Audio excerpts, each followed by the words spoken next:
Hello, and thank you for joining us for CEDA's Global Matters live stream with Secretary General of the International Chamber of Commerce, John Denton. I'm Melinda Cilento, the Chief Executive of CEDA, the Committee for Economic Development of Australia, and it's my great pleasure to welcome you to this conversation. I'm going to be facilitating the conversation, and I think it's going to be a pretty interesting one based on the conversation I've already been having with John this morning. Can I begin by acknowledging the traditional owners of the lands in which all of you in Australia are joining this live stream from, and pay my respects to elders past, present and emerging. This week has marked the 15th anniversary of the apology to the stolen generations, and I think it's an opportunity to reflect on the significance of that moment, but also to think about the significance of the events that we are going to be contemplating this year in terms of a referendum and a voice to Parliament. I'm on the land of the Wurundjeri people, and it's always a nice country to be on. Our discussion today will take us, I think, in an entirely different direction, into the realms of the evolving geopolitical reality, and one that, of course, is being shaped by the war in the Ukraine and the flow-on effects that that's had politically, but also economically for business and the community more broadly. As always, our discussions are all of the better for your participation and engagement in them.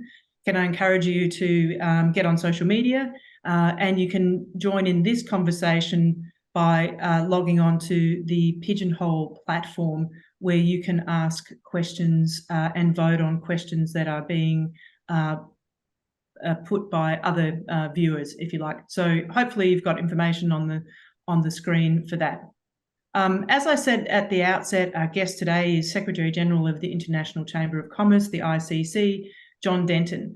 He is, of course, an Australian and will be known to some of you from his former role as the CEO of Coors Chambers Westgar here in Australia, which is where I first got to know John. A little bit about the ICC. Broadly speaking, the largest and most representative business organisation in the world. It's got a couple of sort of key activities in the space of sort of establishing rules for international business, dispute resolution and advocacy. But John obviously has his fingers in all sorts of interesting issues and conversations that are really relevant to Australia, and perhaps not always front of mind when we're sort of so focused on what's happening in our own domestic economy. We can talk about, the impacts and disruptions to the world economy from COVID, the Ukraine war, China. There's lots of other things going on.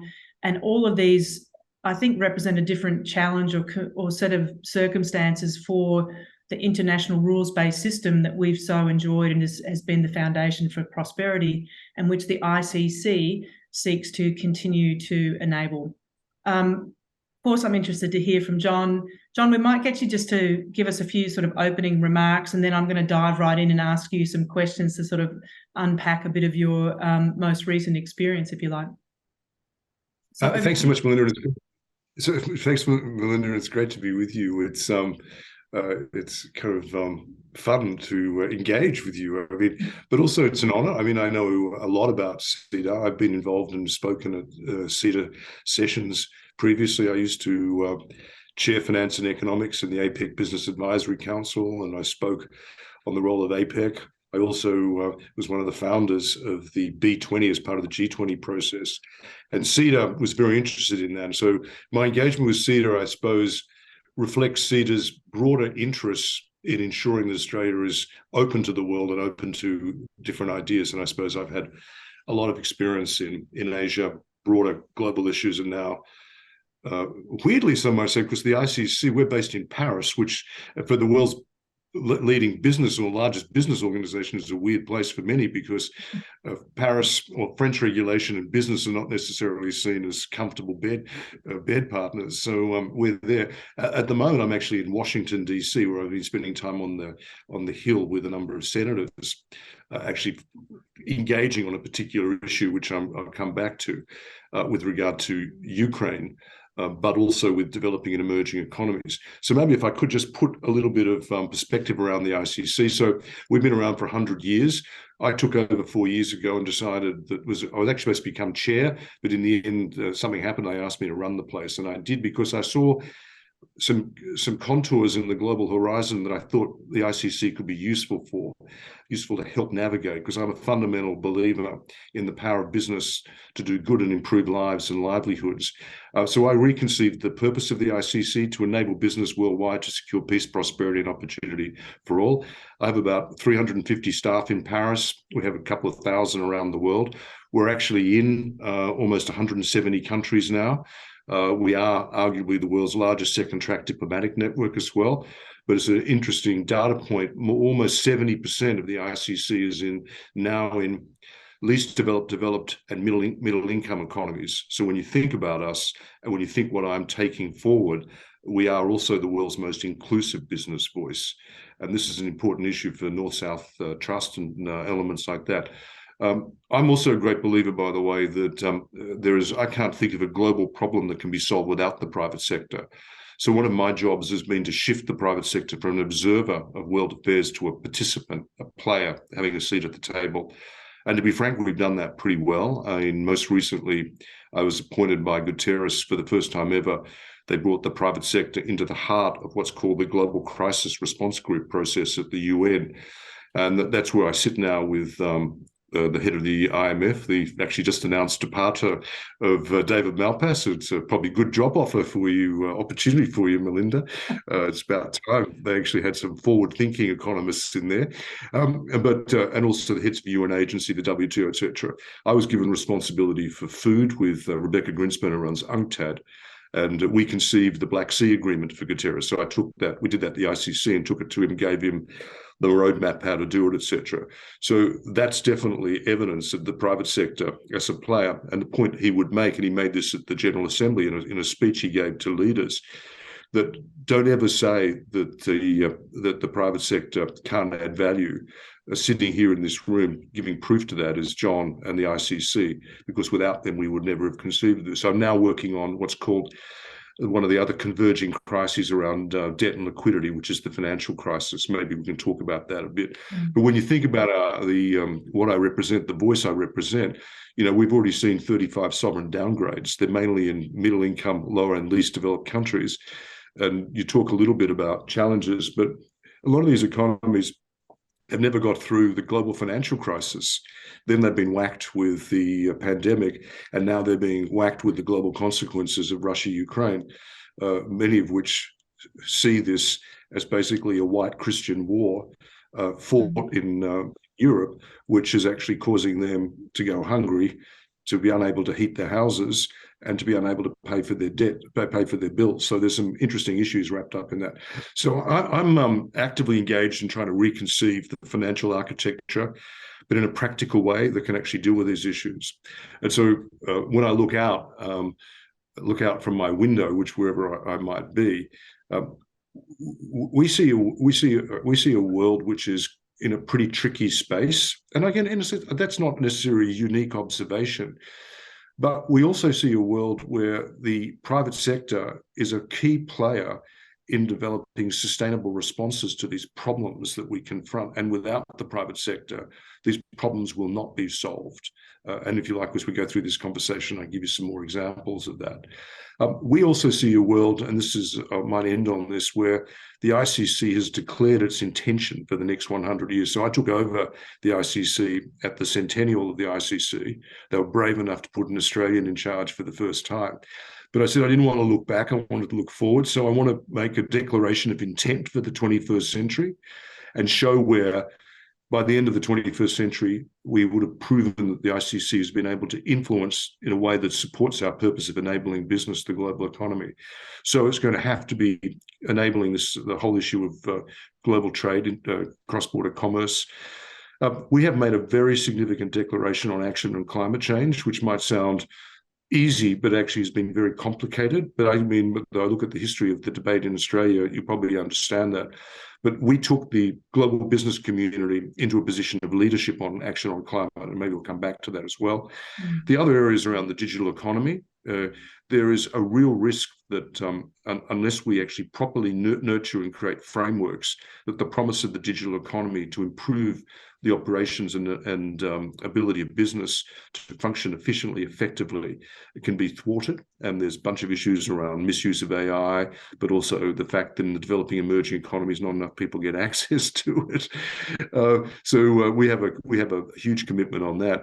And we also have a commitment to reduce global inequality. And when you think about sustainability, we are genuinely worried about the, and I actually gave an interview in Australia on this issue, which shocked a number of people. There is no God-given right to open market settings. You actually have to argue the case for it. You have to show that people get benefit for it. 60% of Americans under the age of 30 prefer socialism to capitalism, just so we know. And I know there's been a lot of jumping up and down about an article I saw that I haven't read, to be honest, that Jim Chalmers wrote, but I kind of get this. There is no guarantee that the settings will remain. We've already seen how states have decided to intervene in the economy, and maybe that's another discussion. So inequality, and that's given rise to a lot of the challenges, which has actually seen the whole of the Latin American political economy shift to red. And this is happening in Africa. This is actually happening in parts of Europe. This is happening in the Middle East. So this is something to bear in mind.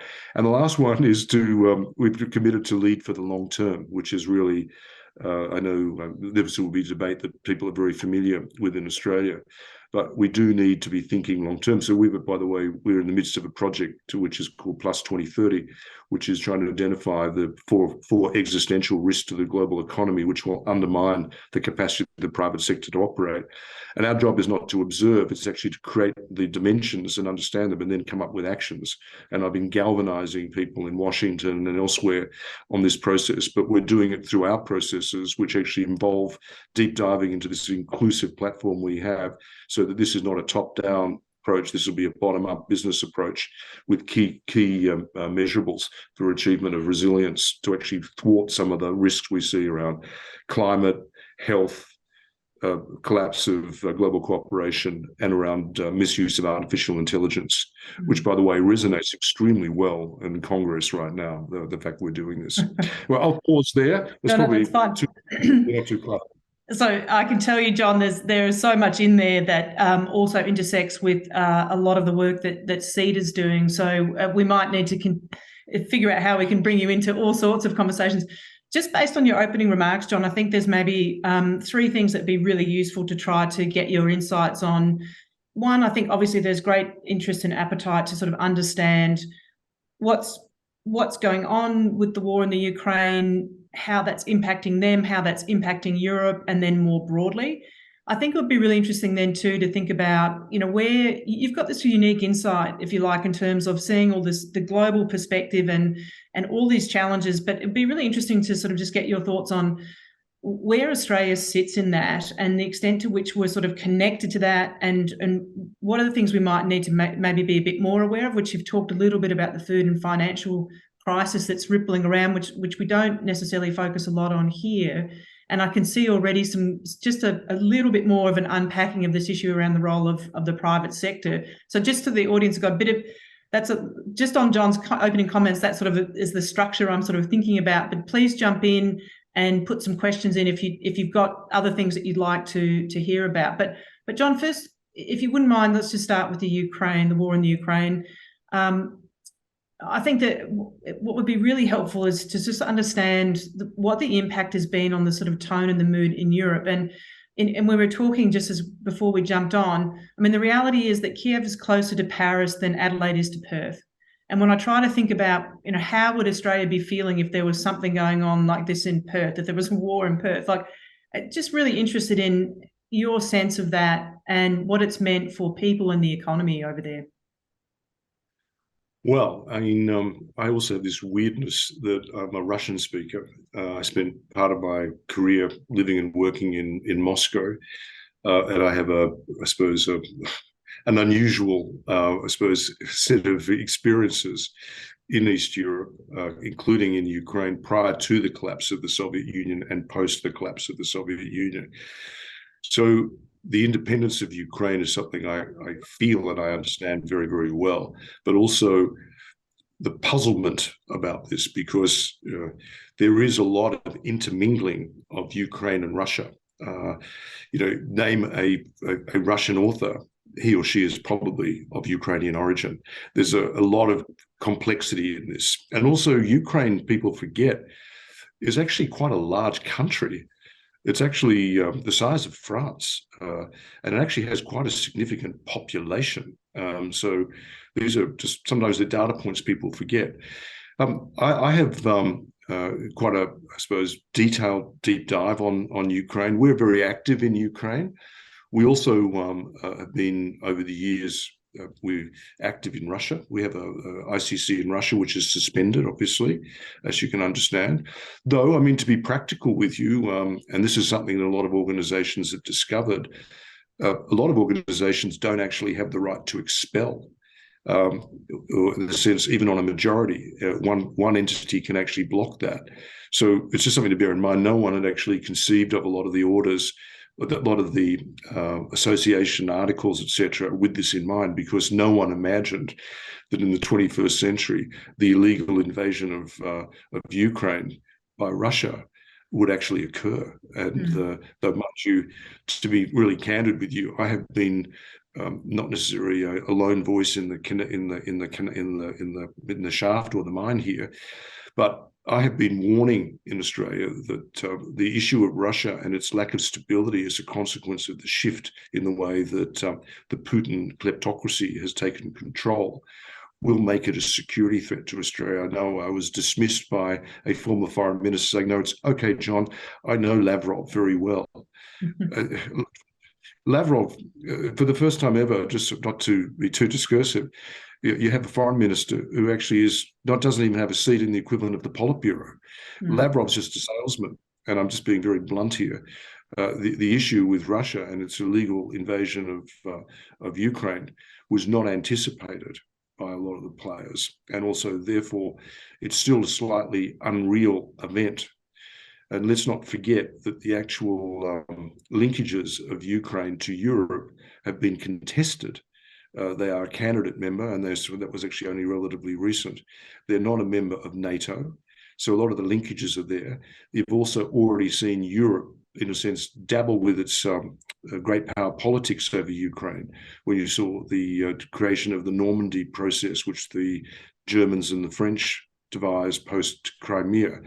This has all been pretty messy.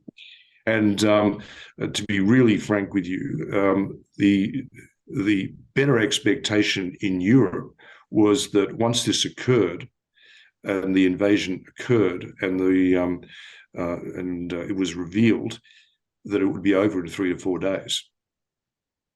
What was uncontested, what was unknown, was the ability of Ukraine to basically throw off its factionalism, throw off a lot of the corruption that was there, throw off its political factionalism, and unite, which of course happens when a country is actually attacked, which people kind of forget. But what you need is a leader who's capable of rallying them. And I think many would say, and I met Zelensky 4 years ago when I took on this job completely accidentally. It was a time when he would have one minder. I was in Brussels last Thursday. No one would have imagined 4 years ago that Zelensky's arrival in the city would stop the whole city. That's the kind of magnitude of change that's taking place. And his emergence as a political leader, but also a leader in wartime, has been quite extraordinary, and his mastery of social media and campaigning. So I have been to Kiev in the midst of all this. I went, and I can explain why. As I said, we have a deep engagement. We actually, we have ICC in Ukraine. We also, all the chambers in Ukraine, we support. And in fact, we are funding the maintenance of the chambers of commerce in all provinces or all regions of Ukraine. Because our view is, if you actually want to fight and enable the defense of Ukraine, you also have to enable it to be defended economically. And you can't enable it to be defended economically just by chucking money at the treasury. You need to maintain the private sector. So we are working to maintain the private sector. We've also created an ICC Center of Entrepreneurship for Ukraine. There are now more than 8 million Ukrainians outside the borders of Ukraine. 80% of them are women, just so people are clear, and women and young kids. And they're not surviving extremely well. So what we're doing is creating the tools and capabilities through our Centre of Entrepreneurship, which we've launched 2 months ago, to enable them to get those skills, to have access to ways to generate income. On the ground, we do a lot of work to keep the private sector moving, so helping facilitate the maintenance of trading arrangements. So you can't export unless you've got a certificate of origin. So we issue those. There's like all this kind of nitty-gritty stuff that business knows about, which frankly in Brussels they have no idea about. And in Washington, because this debate is run by the security apparatus and defense apparatus and politicians, no one really understands. And the reality is, if you want to even talk about rebuilding Ukraine, you actually have to save what you've got. And having a functioning private sector. 50% of the private sector in Ukraine continues to function. Wow. Just so people know.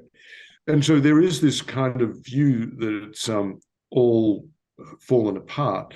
Well, on the east, that's right, particularly propinquitous to Russia and propinquitous to the fighting. But on the west, not saying that there's not random and studied bombings there, there's actually a level of functionality that people would be surprised at. And I know I just had dinner with the Ukrainian ambassador to Australia in Kiev, and I think people are often shocked that Ukrainians are still able in Kiev to go to restaurants. Hotels still work. There's issues with power. There is a level of anxiety which has become quite marked, and you see it actually. Those of you on the call, you might get a sense of this. Those of you who travel to Israel, in Tel Aviv, there is just this underlying sense of anxiety, and people have just made small changes sometimes to their behaviours. Like people don't like to travel long distances in cars; they like to keep their kids with them. They don't want to be stuck in case there's a strafing of the road by Russian aircraft. So there's just stuff like that. There's also the only way to get into Ukraine. I know because I saw Albo when he was in Paris and he was on his way. I was explaining to him the way we did it. We didn't have his security, but it's to take a car or a train from Warsaw to a place called Helm or another propinquitous city in Poland, and then the train then goes from there to Kiev on different lines. But the actual process of the train trip is actually slowed down enormously, because they can't operate at full speed, because if there is destruction of the infrastructure, then the train will be derailed.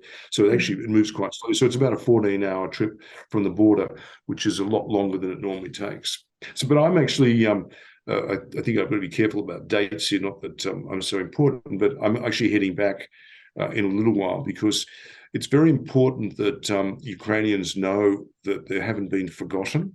I know you might think that's weird because it's in the news so much, but there is this sense of fatigue about the issue. There is that's certainly an element of the challenge in Europe. Maintaining the level of engagement is important, and part of that is sometimes just turning up.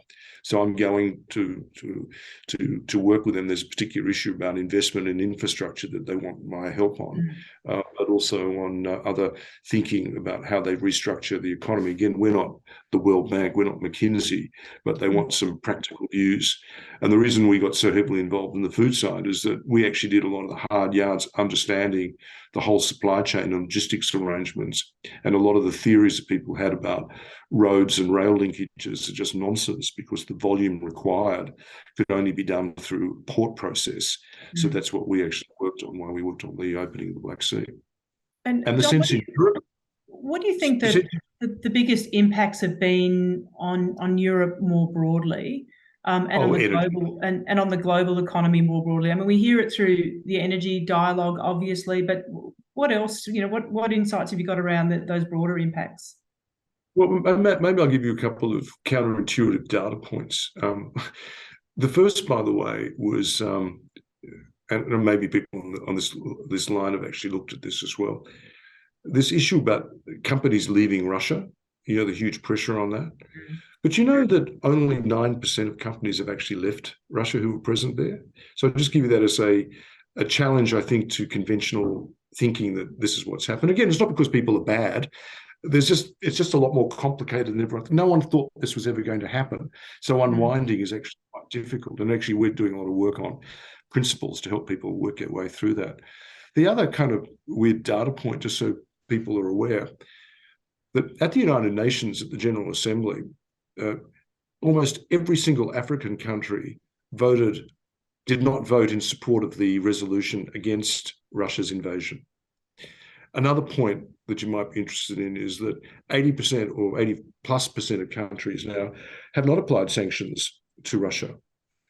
So there's some really interesting issues, and there's a slightly kind of delusional view in Europe and the North that there is a lot more global solidarity on this.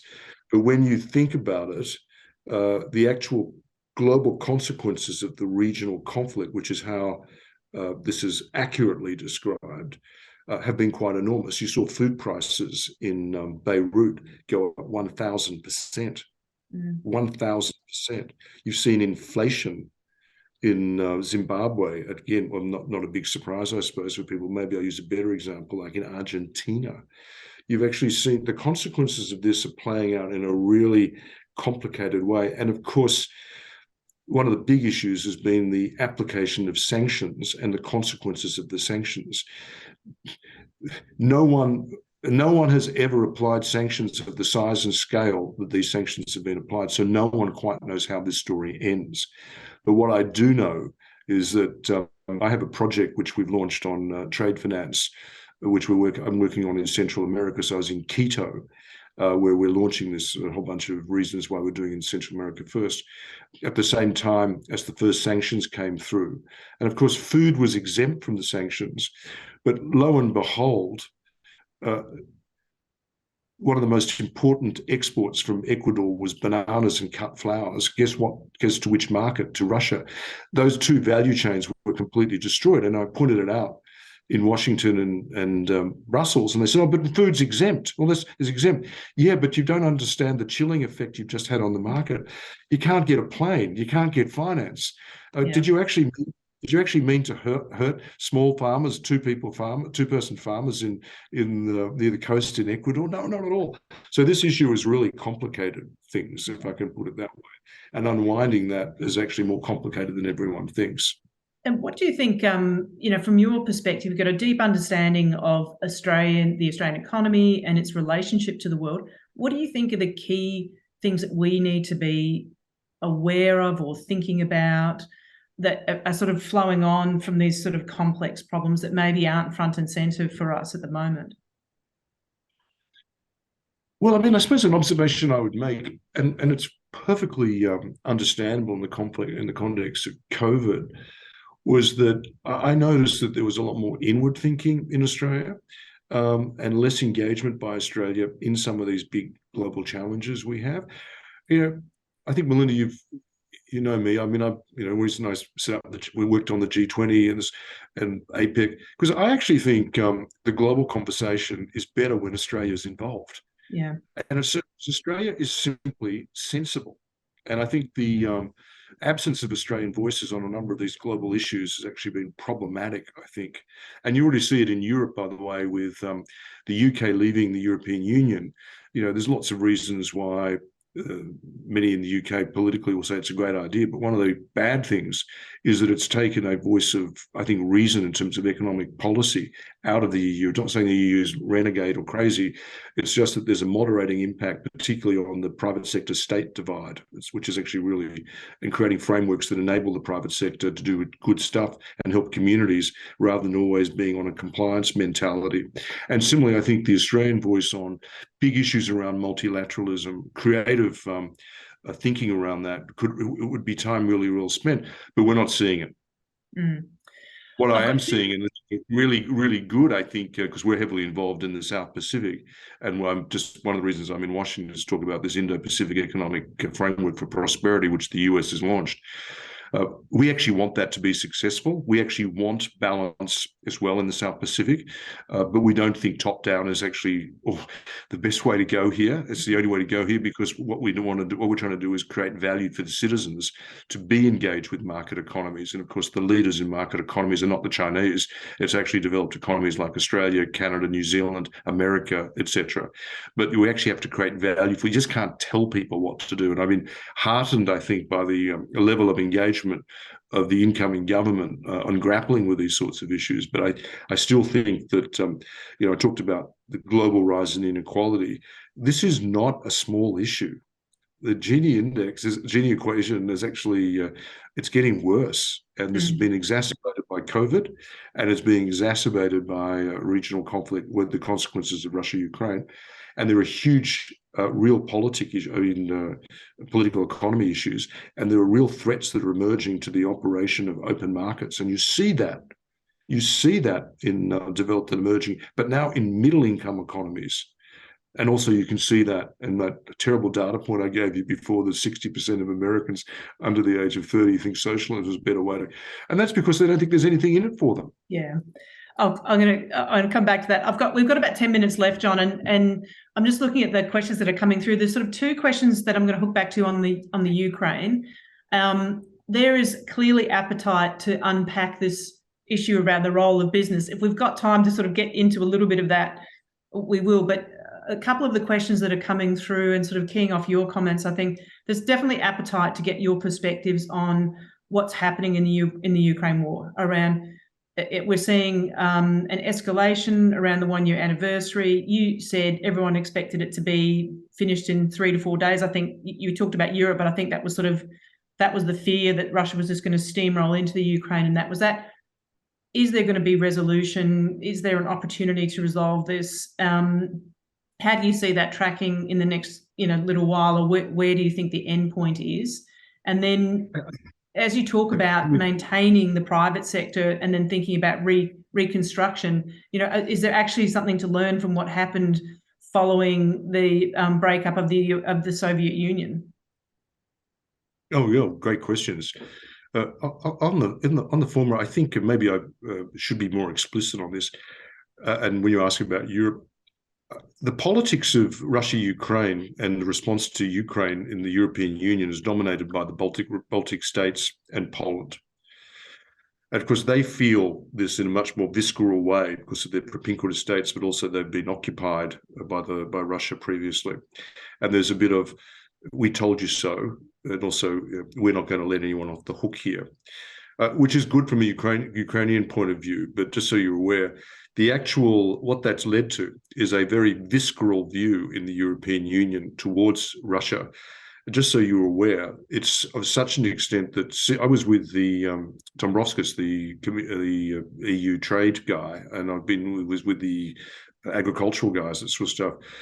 Their teams have also just turned to me on the same day and said, you've got to understand that the political intent here is to exclude Russia, not for one generation, but for up to 3 generations from the global economy. So that's pretty tough. I'm not, by the way, I am, as you probably picked up my comments, I'm no Putin apologist. I have been warning against this guy for a long, long time and what he's capable of. He is unchecked. He has no balance. He has none of the benefits even of the former Politburo, where there was balance there. The guy is basically making decisions. So you ask what will happen. This is not going to end in the immediate future. I mean, the real risk we see, which is workable, that is a frozen outcome. The possibility of Ukrainian victory, the issue, of course, what defines victory? Is it the return of Crimea as well, or is it a return to pre-February land borders? Lots of things there, because then the Georgians have got a point of view about, we want to get our territory back as well. So there's a few issues about what does victory look like. And I know the Ukrainian demands, and if I was them, I'd have exactly the same demands. But this is not heading towards the negotiating table. There are no back channels of any power operating in this at the moment. And at the moment, for example, China is not engaged in a way that might actually be useful to put pressure on Russia. But then, even then, you see how little influence China sometimes has on North Korea, which is supposed to be a client state. So let's not. There's a lot of dramatic international relations academics arguing about this will all end because China's. No one knows. The most likely outcome at the moment is a frozen outcome, and which is why we're very interested in this issue of how do you reconstruct an economy in that context where there is this frozen output. And of course, Russia, as I said, I have the joy, but also now the tragedy, because I just so despair about what this means to people I love in Russia, who've been subject to the consequences of Putin's leadership. They are very willing to grind this out for a long, long time. It's called Groznification. The Groznification, you recall what they did in Grozny, which is basically they just destroyed apartment building after utility, after house, after school, after kindergarten. It's called they're willing to actually engage in the Groznification of that part of Ukraine that they seek to maintain occupation of. It's pretty bad. I mean, sorry, that probably sounds a bit light. This is devastating. But at the same time, we want to ensure that Ukraine, which having tasted freedom, having tasted democracy, having tasted the power of a functioning private sector, who actually wants to continue to operate. So we're there for them, and that's what we're trying to do. So then rethinking how the actual industries that are relevant to the future operate. So if you can't trade as much in commodities, how do you actually move up the food chain in commodities? So look at the different ways of packaging and things. So these are all practical discussions we're involved with, and we're trying to encourage.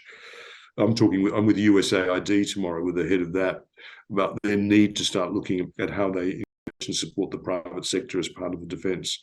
There are always lessons about the collapse of the Soviet Union, but I mean, one of them really is around the importance of engagement with the business communities to help them understand good practices. Because, and I know some people who are very strongly supportive of Ukraine, and I think you pick up that I am, don't want to talk about this, but one of the problems with Ukraine was it was notoriously corrupt. What's been really good about this process is two of the most corrupt elements, which is the customs area and the judiciary, have actually not been able to function effectively, which means that whole corruption is gone.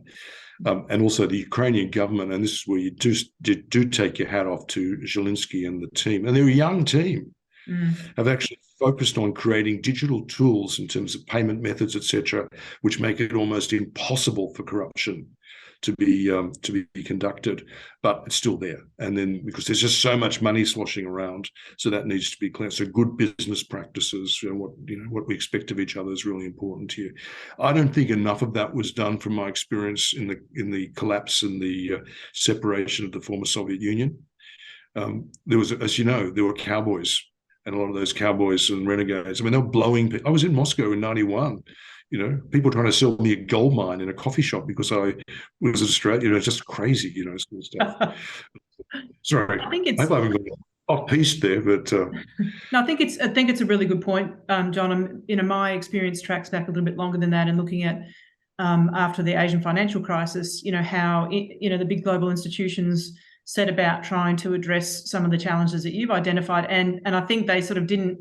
If I was going to look back and be critical, they didn't address some of the challenges that you've picked up on in terms of you take a broad brush to really complex issues and you try to stamp something out that's been going on for decades with really blunt instruments. And so I think that grassroots approach of trying to build up good business practices actually makes complete sense. And it sort of links back to, there's a few questions sort of, in the chat around, how is the private sector functioning at the moment? Can it operate day to day? And then I think we're going to have to come back to this conversation. And you spoke about Jim Chalmers' essay, and you've talked about the appetite for socialism in the US. I haven't read it. I just saw the headline.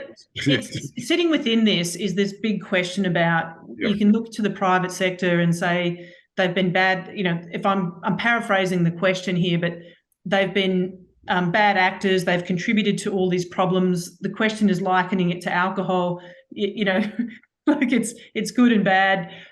I think sitting within all of this is how you you set up some of the things that the ICC is so focused on around good markets, business conduct, business practice, and you align those things with the expectations of the community and the idea that we're delivering long-term outcomes for customers, consumers, and that's where we've got to get to. So sort of saying no private sector or private sector is not the answer, but talking about where the positive role can be played. So that's my sort of summary of what people are interested in.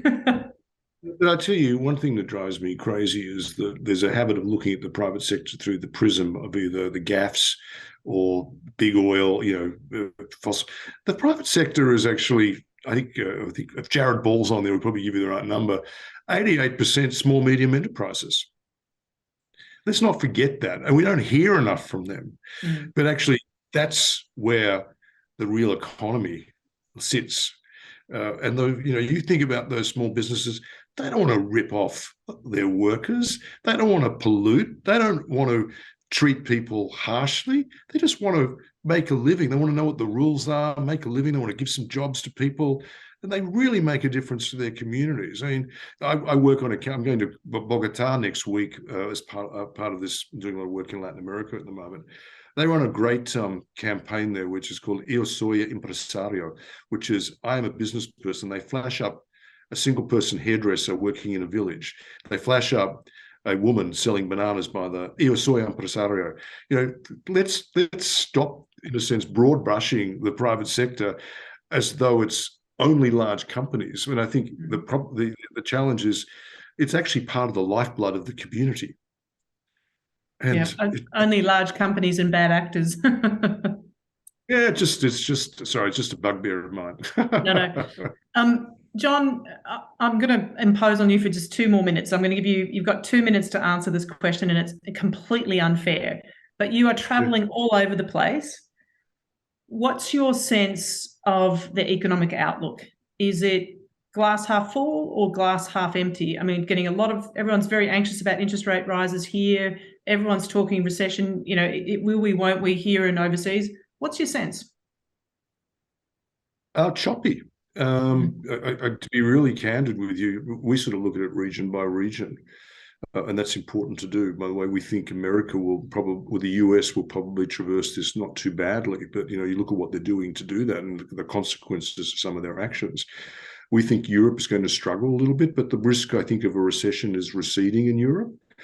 We think that China is all over the place at the moment. And by the way, we think the long-term economic outlook for China is troubling, and it's partly to do with demography, partly to do with the fact that they're now preferring security policy over economic policy.